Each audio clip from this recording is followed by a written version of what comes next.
Good afternoon, everyone. Great to be here, and thanks so much for taking the time to learn a little bit more about what we're building at Lytro. Mark touched on this a little bit, but the way to understand what we're doing is that we have what we believe is a transformational video technology that's going to change the way people create content for virtual reality and augmented reality, and the way that over time all movies and television are made. And so today I'll tell you a little bit more about that. First, let's start off with the virtual reality and augmented reality market and what's going on and why people are so excited about it. So there's a big belief and a lot of momentum behind the fact that VR, first VR and ultimately AR are really the next platform in computing, in the same way that the world went from mainframe to PC to client server to web to mobile. There's a lot of energy and momentum behind VR and AR in terms of the next major platform in computing. And what you can see is happening today is that the smartest companies in the world are deploying billions of dollars of capital around making this all happen. So Facebook acquired Oculus for over $2 billion. Google and Alibaba have invested over $1.5 billion in a Florida-based augmented reality company called Magic Leap. Microsoft is very active in the space. And although they haven't made product announcements yet, it's been reported that Apple has made between 3 and 4 stealth acquisitions in this market over the last 9 months. Amazon is definitely doing something in this space. So lots and lots of momentum around creating this big new platform in computing. From an investor perspective, though, this has been a hard space to invest against. You've really had only 2 options. You can invest in the consumer technology side of things, which historically has had a very rapid pace towards commoditization, or you could invest directly in companies who are creating content for the medium, so in things like video games and cinematic experiences, which tend to be highly cyclical, hit-driven, and high risk. And so with Lytro, we're a little bit different. We're building a fundamental enabling technology that is really going to make the entire medium work. We have our customers are both the content creators themselves, so everybody who's creating games and content for VR and AR, as well as the major platform companies themselves. And so from a business perspective, we look much more like an enterprise software as a service-based company that is enabling the whole ecosystem. And then similarly in the film and television market, we have an interesting dynamic going on where if you look around the world, consumers are watching more content on more devices than ever before. But if you look at how that content is being created, there really hasn't been a fundamental technological breakthrough in the production aspects of content in over 25 years since the advent of computer graphics for the use of visual effects.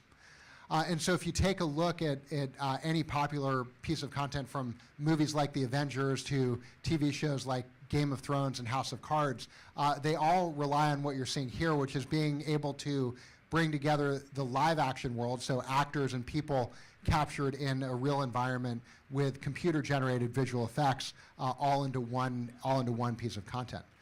But if you look at how that's done today, again, there's a 25-year technology legacy there that really hasn't changed very much. So this process today is very expensive, it's time-consuming, it's tedious, and the only way to make it scale is by adding people and money versus through any big technological leaps.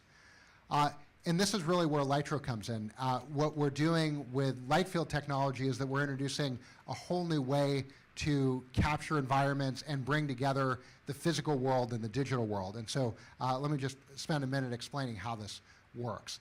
So the first thing that we do is that, unlike any existing technology, rather than just capturing a flat 2D image, we capture every ray of light that's going through a scene. We know exactly where it's coming from, its angle. We know where it's reflecting and where it's going to. And so with this information, what we're able to do is, rather than creating just a classic flat 2D image, we can build a highly accurate 3-dimensional model of the entire environment. We know exactly where in space every pixel in the scene is, and we make the real world work much more like computer graphics works today, which gives artists and creators a whole new level of flexibility and capability that they haven't had before. So how does this work, and what do you get from it? So the way that it works is, again, rather than just capturing a flat 2D image, we get every ray of light, and we know exactly where it's traveling in space. We do this by leveraging anywhere from hundreds to millions of different perspectives on the scene. So it's almost like instead of from a single camera, we're able to capture the world from millions of different perspectives. And when you do this, we turn every scene into a highly accurate 3D model. We know where in space every single pixel is. And some of the things that we can start to do that the industry has gotten very, very excited about is if you think of what's involved in taking a picture today or making a movie, when you're on set and you're doing your production, you have to make decisions like your frame rate or your focus or your exposure. And once you make those, you can never change them. They're all locked in at the time that you're doing production. With light field technology, this completely changes. We can take all of those creative decisions associated with the camera and we turn them into an after the fact computational decision. So things that have been set in stone for literally hundreds of years in imaging all become adjustable and controllable computationally after you're done creating your content, and I'll show you a couple of examples of that in just a moment.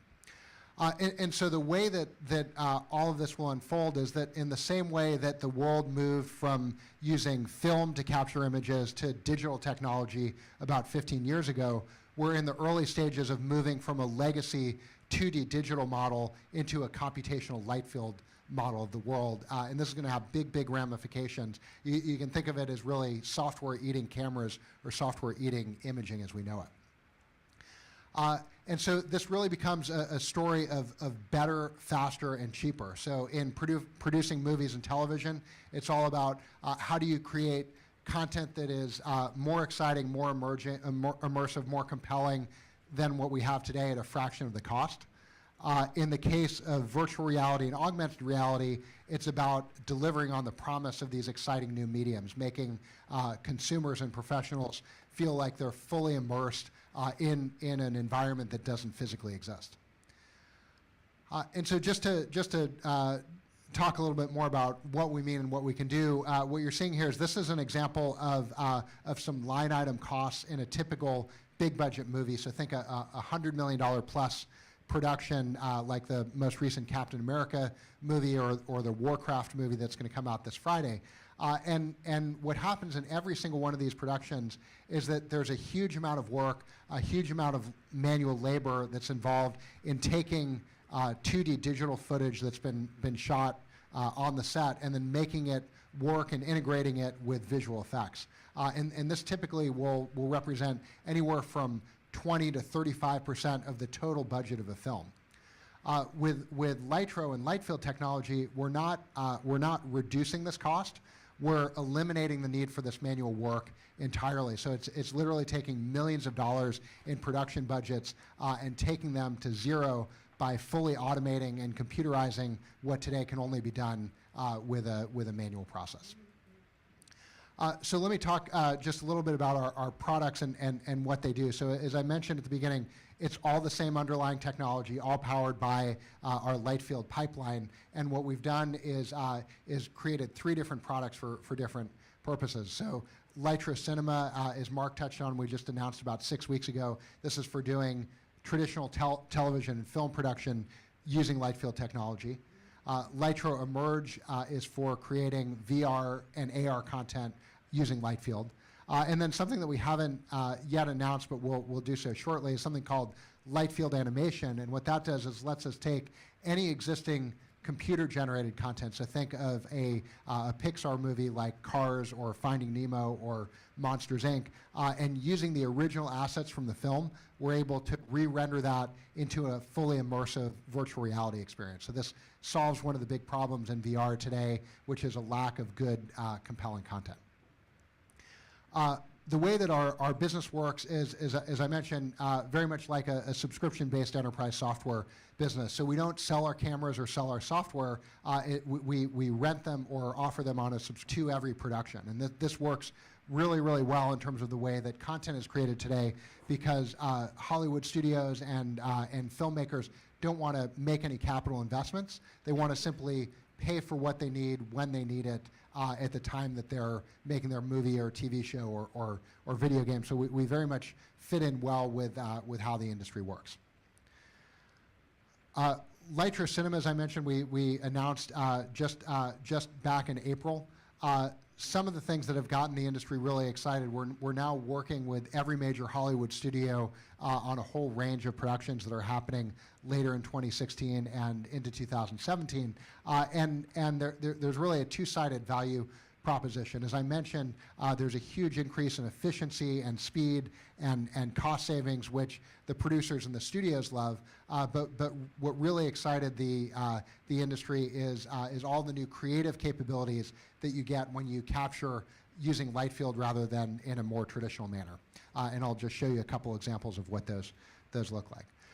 So first off is that how many of you know what or have heard of green screen before? Anyone know that? So good amount of you. So green screens are used today. Every time you see visual effects in a movie, it's done using a green screen. And the purpose of a green screen is that if you want to make your actors look like they're in an environment either that doesn't exist or that's in a different location than they are, a green screen is really helpful for removing the background and then doing what's called compositing, inserting in a new computer-generated background or computer-generated creatures like Transformers or the Hulk or other things that we see all the time in movies today. But it turns out that this is a horrible process, right? You have your actors who are sitting in this big green room. They don't really have a reference for the other digital characters that they're supposed to be interacting with.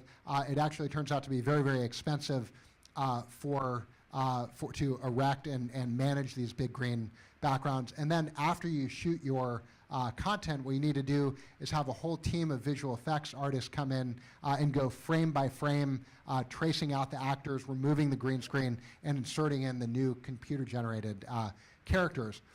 With light field technology, we eliminate this entirely. So I'll show you a couple of scenes from, we made a short film with an Academy Award-winning director and cinematographer, and I'll show you a couple of scenes from the film. So here's the original shot. We shot it right out in a parking lot, so you can see outlines of cars in the background.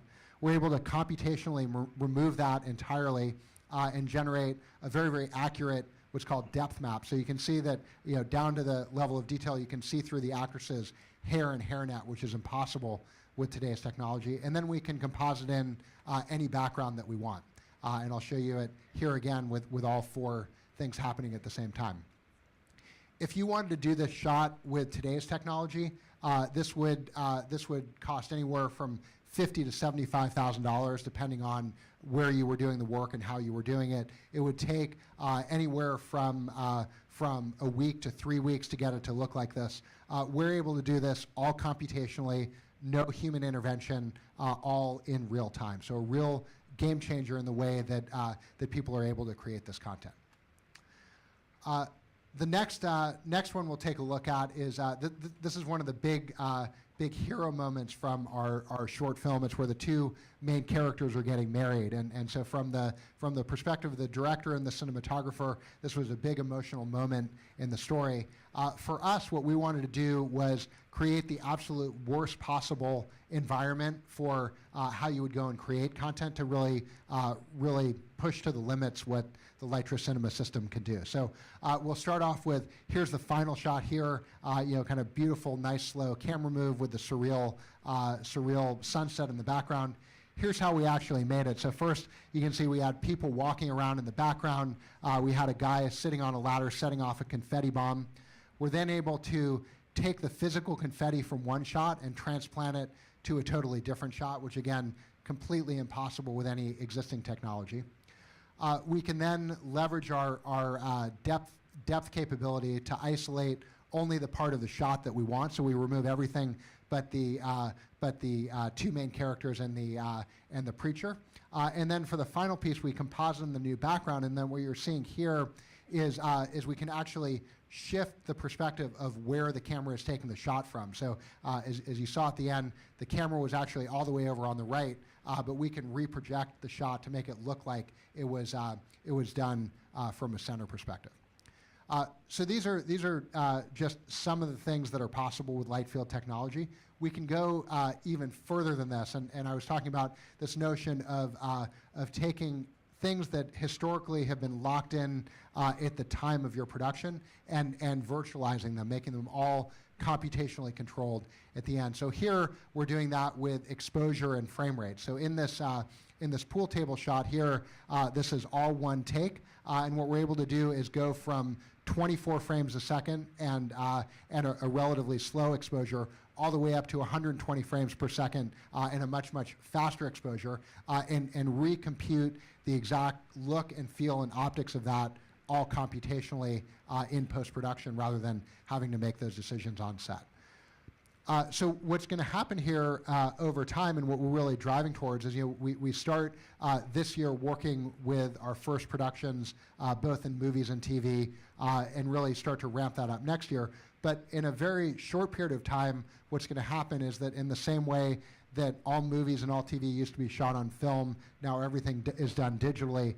Light field is really going to replace today what we know as today's 2D digital technology. And so it turns out that all these capabilities, all these kinds of things, as important as they are in creating movies and television, they're even more important in virtual reality. And so this is our VR AR product, Lytro Merge. It's exactly the same principles as what you saw in Lytro Cinema, with one big difference, which is that instead of focusing only on content that's out in front of us in a traditional cinematic format, we're capturing a full 360-degree environment. So it's a spherically shaped camera, which is exactly what you want for VR. And the big thing that we're able to do here, which is just impossible today, is that to make VR truly immersive, to create what any VR content creator will tell you is essential, which is the notion of a sense of presence, right? Making you feel like you're physically immersed in an environment that doesn't exist today. What you need to enable is something called a 6-degree of freedom experience. And that's what you're seeing here, which is what's happening is that the camera itself is staying stationary, but the viewer who's watching this in a device like an Oculus is moving around in the environment. And what you see is as they move their head, their whole perspective on the scene changes. So as they move below the boat, they see the underside. As they move up, they see the top. As they move closer, the boat gets larger, and further away it gets smaller. This isn't possible today in VR, but it's something that we're enabling with Lytro technology and with Lytro Merge. And so what you'll see in the very near future is lots and lots of VR content created using this approach and our technology. So finally, in closing, the way to think about us in terms of other companies and how these kinds of markets have evolved historically is if you go back 25 years, you had a company like Adobe who took the world from a predominantly analog view of media to digital. If you go back to about the same time or even further back, you had Dolby, who really became the standard for how audio is done, not only in movies, but in just about every consumer device that incorporates audio.